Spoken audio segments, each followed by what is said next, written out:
in theory, of using insects? So the benefits from a protein perspective, as you've already earlier mentioned, they've got a much higher protein content. So when we start farming these crickets, we need a lot less space to grow them compared to, for example, cattle.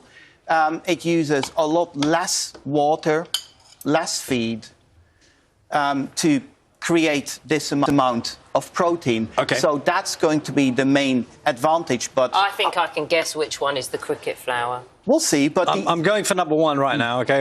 There you go. Thank you. But the aim of our research is actually to see, does the protein live up to the hype, and does it work as well as animal or plant-based protein? So where we're now in this first study looking at, is the protein as digestible compared to a whey, which is a milk protein? And how do our bodies process this protein, if differently? Or, I mean, I suppose you're trying to prove whether or not we can process it better in terms of muscle regeneration and, you know, health and everything.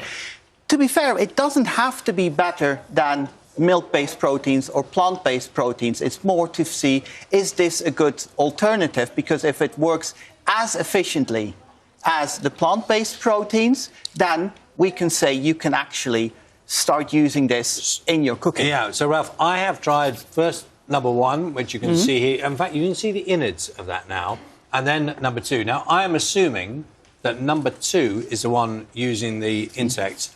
This is a lot drier and has a distinct flavour to it. But I don't know how much of that is in the bake. Which did you think? Not speaking right now.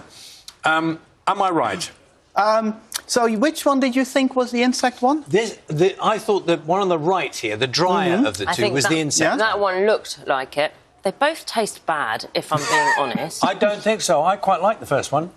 Anyway, which one was the insect one? Well, you quite like the insect one then, because the first one actually has the insect in it, and the other one has the whey protein in it. And I have to admit, because from our research perspective, we add quite a lot of protein. So one of these muffins has 20 grams of protein, which is quite a lot of protein for one muffin. That's why they are quite dry and why some people say, oh, I don't really like to taste as much. But good cooks will find ways, won't they? So, and do you know what? We've got to do something. Ben's at a mill factory today, and we're talking about the shortage and the difficulties in kind of producing different alternatives. So, or alternatives, I should say. So, thank you. Thank you what's the name of your research assistant who baked these? James Rutherford. James, thank you for the cookie, for the muffins.